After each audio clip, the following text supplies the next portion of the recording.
the program is done. We're gonna get Stephanie out for her safety, and we're gonna end this before anybody gets hurt. Whatever's meant to happen is gonna happen. I mean, the act is done at this point. I can't, yeah, okay. I mean.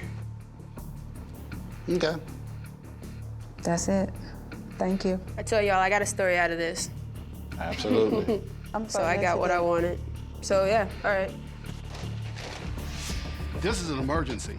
If word gets out that undercover participants are here in the Fulton County Jail, all hell could break loose. Now that a participant has willingly broken her cover, suspicion is at an all-time high. I have to act quickly and covertly to get all the participants out to safety.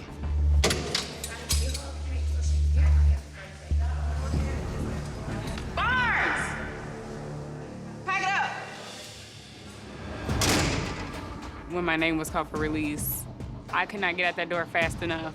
If I didn't have to bring anything, I wouldn't have. I would have just ran out the door. I'm leaving.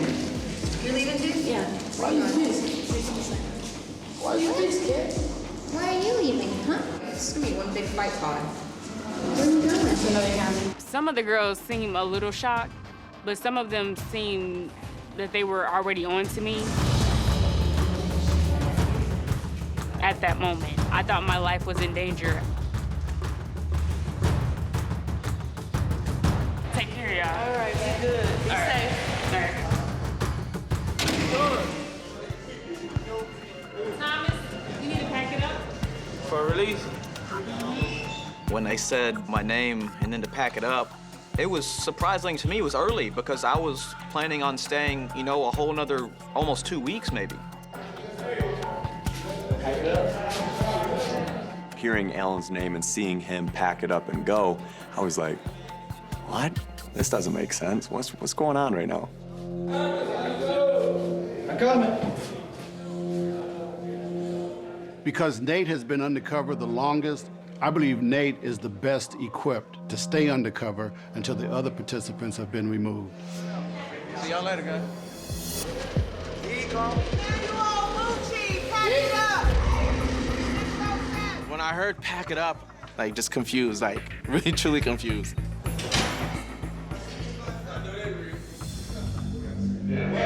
The police had coming out, he going. As I was leaving, Tebow called me a cop. You real Popo, you know it. I'm Popo. I always felt like, you know what, if circumstances were different, that I definitely would have gotten into a fight with them. It took this much for me not to do what I want to do. Man, get your ass up out of here, boy. Good word, bruh. Don't get it twisted, bruh. And then the door shuts on me. And then all of a sudden, I'm basically trapped. All day trying to put a prank on me, man. Go back and come back in. Yo, man, for real, am I going or am I staying? Yeah. All right. Tebow! Head up. Go police ass up out of here, boy. Mr. Reed! I'm concerned about pulling Andrew and Alan out so close together, but I've got to do it. Who is Reed? You Reed? Pack it up, sir. Pack it up. Open 507! I didn't know if I'd been pulled earlier, if it was just had been the plan all along. I was so shocked. Back up and be like, yo, that's my stuff.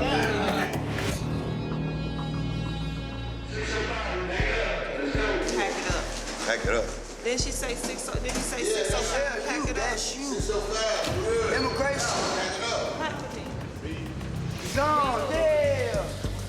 When they said that 605, which is my room number, you're being released, you know, I wasn't sure, well, if I heard that right or if it was a mistake. I wouldn't know where I was going.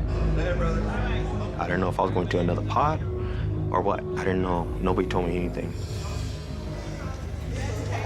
So I'm going home? Yes, sir.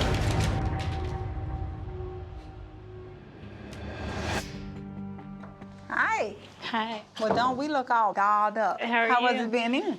Good. I got a lot of information inside that jail that I'm pretty sure they're gonna be surprised about. I don't even think they have a clue. Tell me about everybody that I've talked to that sat here. They talk about this Whip It product.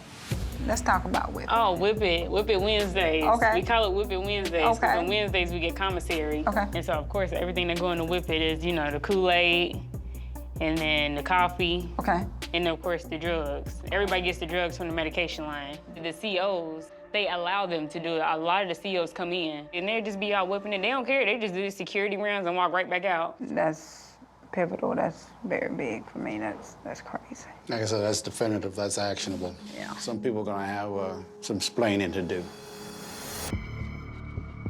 Hey, Alan. How you doing? Good to see y'all again. Good to see you. Good to see you. Same here. Yeah. You know, you had to leave the program kind of early. Do you think maybe there was anything that you left undone? Yeah, for sure, because, you know, I was trying to buy meth, and, What made you think you could do that?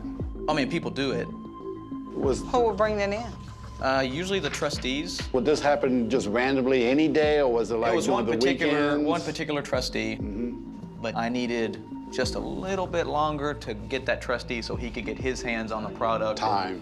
And he could get it delivered to me. You got anything else for us?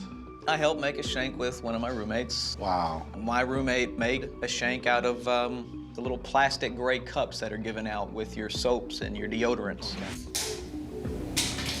Make a knife out of anything. So he was breaking that apart and using those pieces as a shank itself.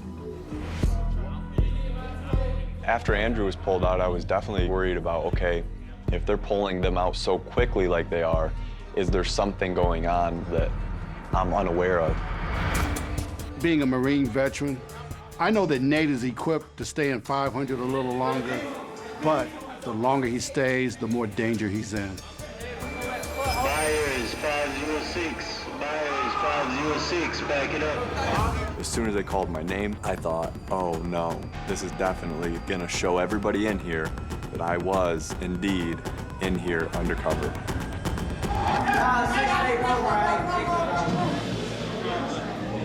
I've been in here for over 100 days.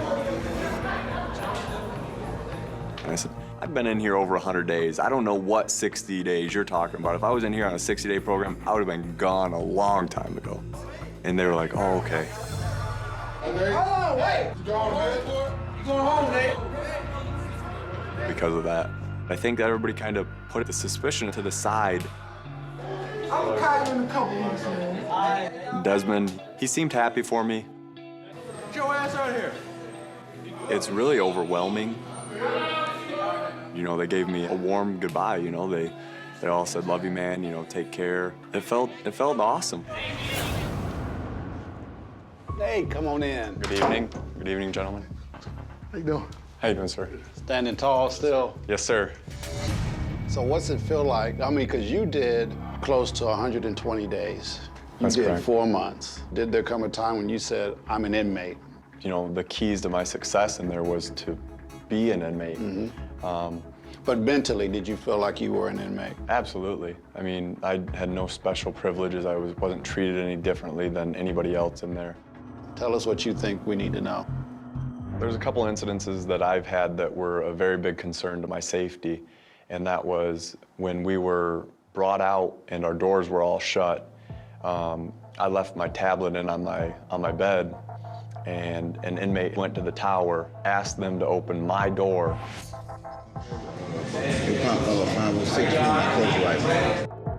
And then he went into my room, grabbed my tablet, and not only did it get broke, but he put it back under my door and just acted like nothing happened. The entire pod had came together, and they were gonna shank him, they were gonna jump him. I'm gonna poke his ass up. It's penitentiary rules in effect. Yeah, I'm not trying to get you or I for more time.